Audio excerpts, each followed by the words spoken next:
opportunities to move back into the fourth round today, or you pretty much kind of entered the day design that was what Yeah.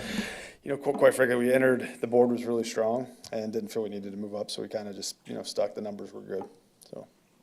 Ryan, was that a hard wait, though? I mean, that was a Yes. 75 pick gap. Yes. Yeah, historically here, we've always tried not to have those gaps just because it's tough to watch all those good players come off the board. So yeah, it was a long wait, but, again, I said our numbers were strong, which was nice.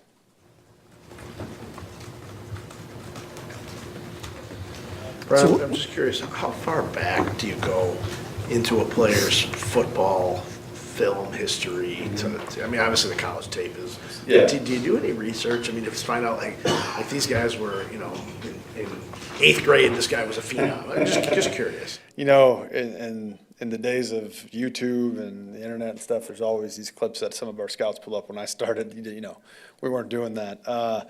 Not really. Obviously, we concentrate mostly on, the previous season. There's always times where you'll go back for a specific reason. Our area scouts obviously have been watching these guys since they stepped on campus. Do we ever go back to high school and those kind of things? Very rarely, if at all. Certainly, there's been some junior college tape that we've gone through and stuff, trying to, a guy might have returned kicks and punts in junior college, didn't do it for his university. So there's been times like that just to watch him. But you go back as far as you need to make a decision. But usually it's really based on that last year. I'm just curious because I was talking to a parent of one of the guys you drafted, and he just said, when my kid was 6 years old playing flag football, somebody told me this guy's going to be an NFL player. Yeah. I mean, it's obviously people say a lot of strange things. Yeah, my nine-year-old was 3 for 3 yesterday. So the Brewers, you've been want to get on him with that. So Brian, in the last 12 months with last year's draft and free agency this year and now this draft, how much do you feel you've done to remake this defense? Excuse me. I feel really good, right now. I talked about it a little bit yesterday. These guys got to come together as a team, and that takes a lot of work and a lot of time. I'm excited about Mike Pettin and the second-year guys that we have in his system. But the additions we've made, I think we're very optimistic about what these guys can do. Along those lines, what do you think of your rush after all the moves you've made? And do you think, could Gary end up actually being more of an inside rusher than outside?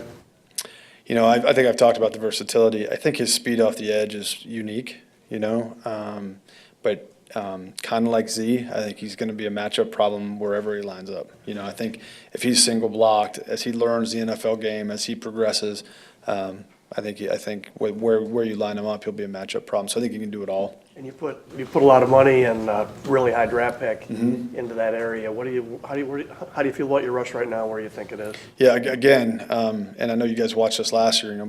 Mike's big on moving pieces and stuff like that, and I thought we needed to get a lot more pieces for him to move around. They're going to have to come together. There's a lot of timing involved in it, different kind of things. But I feel much better now than I did previously.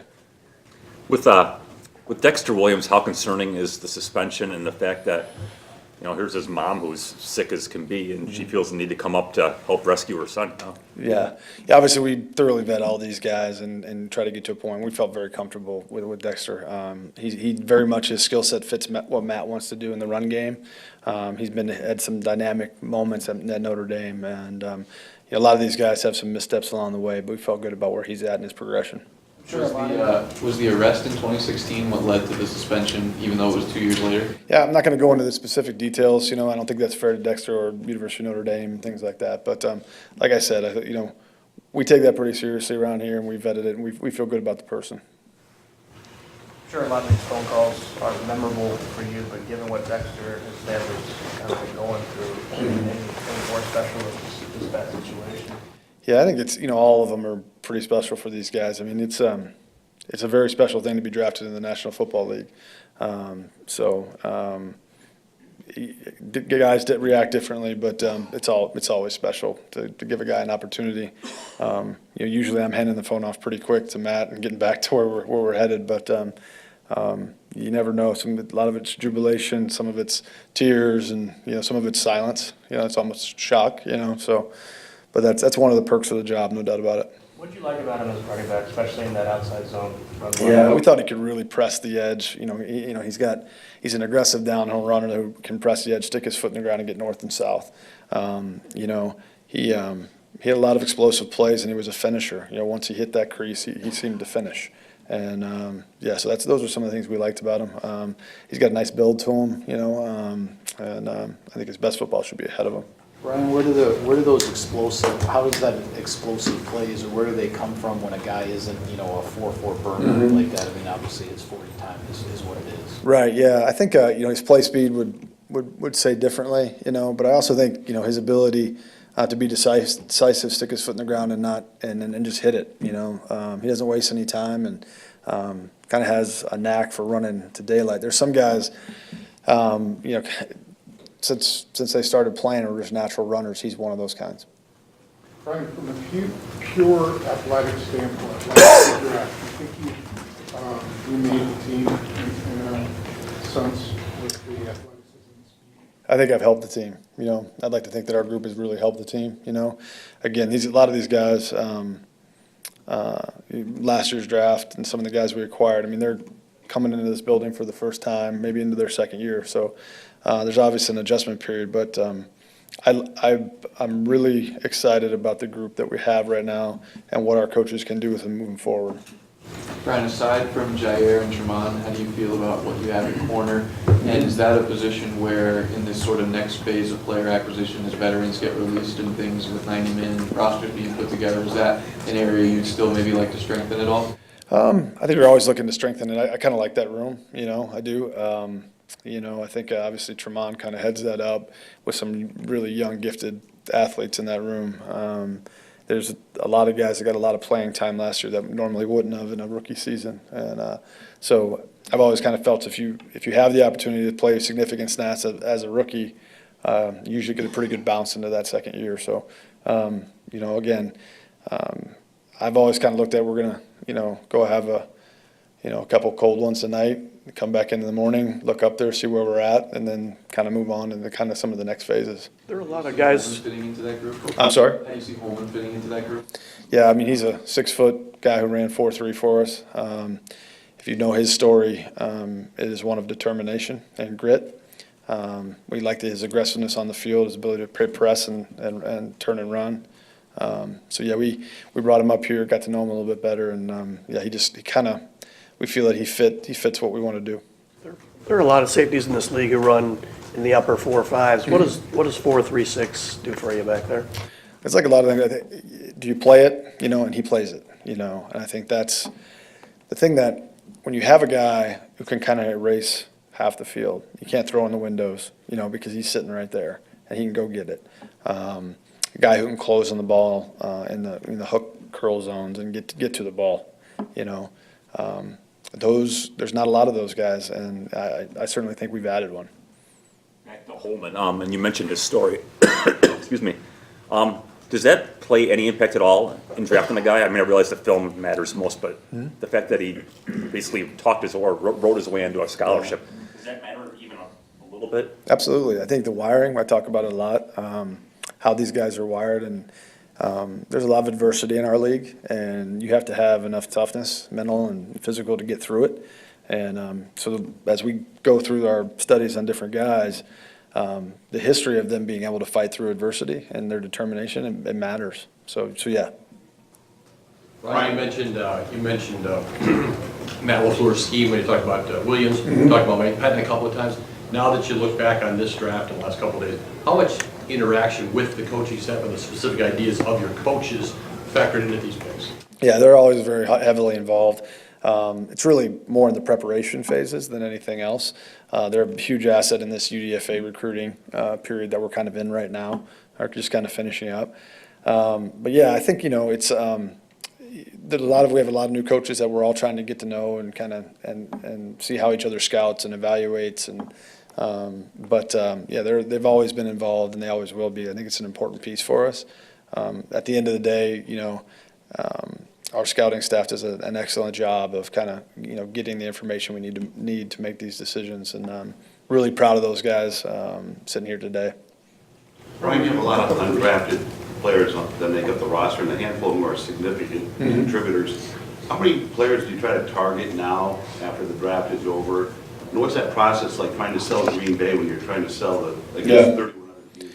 Yeah, so obviously our roster limit is 90. So, after we came out of the draft, you're at a certain number and you're trying to kind of fill that 90. We've had such significant history here with undrafted free agents. That's kind of what we sell. One of the unique things about our franchise, because we don't have an owner, if an undrafted free agent comes in and he's beaten out a 5th round pick or a 4th round pick, there's no owner that's going to come in and question that. If that guy wins the job, he wins the job. So I think that's unique. We don't have that owner that may do that. So. And again, we've had, you look at our history, I think we had, 5 guys on our roster last year that were UDFAs. So we think there's a lot of opportunity here, and history shows that. I think at one point we were the most, snaps in regular season games over a 10-year period than any other team in the league. So, Ted was obviously that was very, very important to Ted, and it's very important to us as well. Brian Devontae had, I think, 73 more catches than your number 2 returning wide receiver. Are you pretty content with that young group, or could you use a veteran maybe to come in and play with those younger wideouts? I'm really content with the 3 guys we drafted last year. I think they have huge upsides. I thought they took really good steps last year. Obviously, Geronimo coming back, is kind of a veteran guy stepping into that role. And I do like some of our guys that are kind of competing for some spots there as well. So we're not, it's not like we wouldn't add one if we thought that the right guy was there, but I like that group. Speaking of contentment, do you feel content with what you might have in tackle depth, specifically on the left side? Yeah, yes. I don't know. Yeah, I don't really know how to answer that. We got some guys that have a lot of experience playing it, and got an All-Pro there, so I'm not too concerned about it. Brian, you have 2 first-round picks on this team since 2011. How badly do you need Gary to hit? Again, we took him there for a reason, so we certainly expect him to. But it's a team game, so it's we need our team to get better, and we added these players with the expectation that they're going to improve our team. And What do you like about Kingsley Kiki? it's kind of been a theme up here, but certainly like his versatility. But he's got a lot of twitch as a pass rusher. We really thought, as an inside 3 technique player, that he had a chance to really get it into some gaps and create some pressure.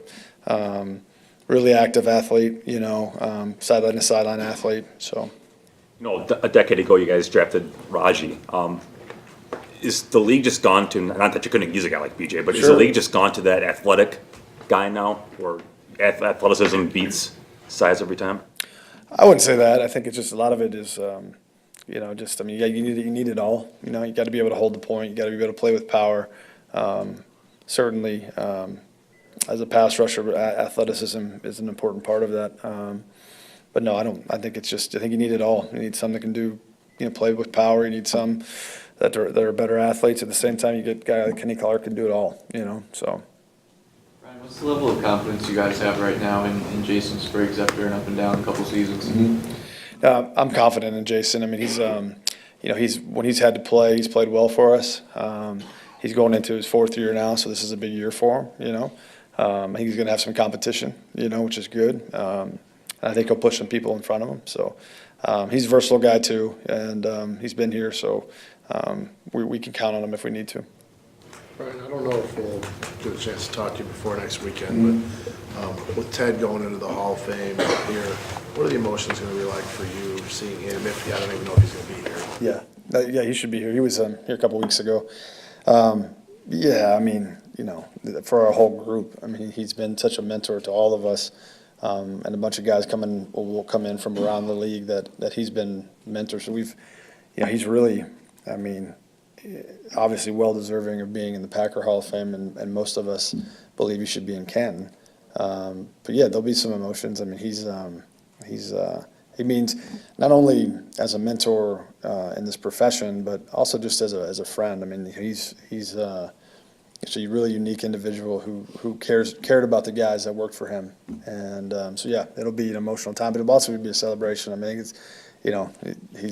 He's been contacting all our guys throughout the weekend, and I think, having the couple beers after at the end of this thing is what'll probably miss the most, you know what I mean? So, he always would say that when he was done with this, he'd never watch it, but I think he watched the whole thing, so we'll see. He may not admit that, so.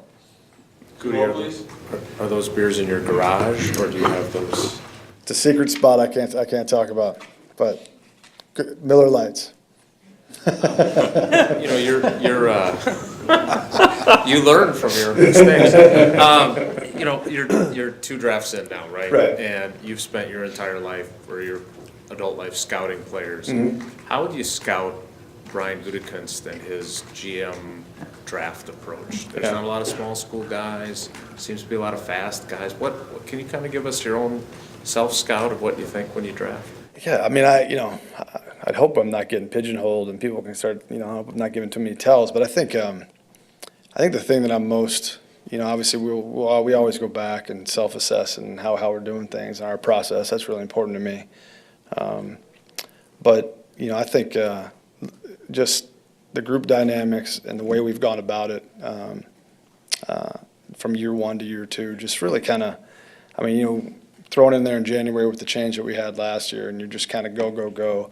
And then to change a lot of the process parts that we did this past year, going into this year, just really feel good about how the group came together and gelled, and just we got better from year 1 to year 2. I really feel that, and kind of excited where our group is headed. How did you change your process? What kinds of things did you do differently? Yeah, no, it's tweaks that you guys probably wouldn't care about, but just some of the way we go about covering school, some of the way in our grading system, some of our the way we structure our meetings and things like that. So just kind of looking to get better. Obviously, technology plays a big part of that as well. And, we added some people. So it was, but, like I said, it's one of those things where we had done something for a long time, a certain way, and to kind of tweak it, you're always kind of, waiting to see how that's going to happen. But just really excited about kind of where we're headed as a scouting staff. In the 7th round last year, you took Donnerson, who was super athletic, and Right. this year with Summers, it's kind of a similar thing. Is that what a 7th round pick is? You take a guy who can obviously play, but has some really superb measurables and, take a shot at it? Yeah, I think, I don't think I'm the only one, but I think you're looking for guys who have upside, who can improve, there's, and certainly the athletic traits become part of that. So I think it just really depends on the player. I think it's a little more coincidence than anything else, but you're always looking, okay, this is where he's at, can he get better? Because when you get to this level, you're going to have to improve or you're not going to survive.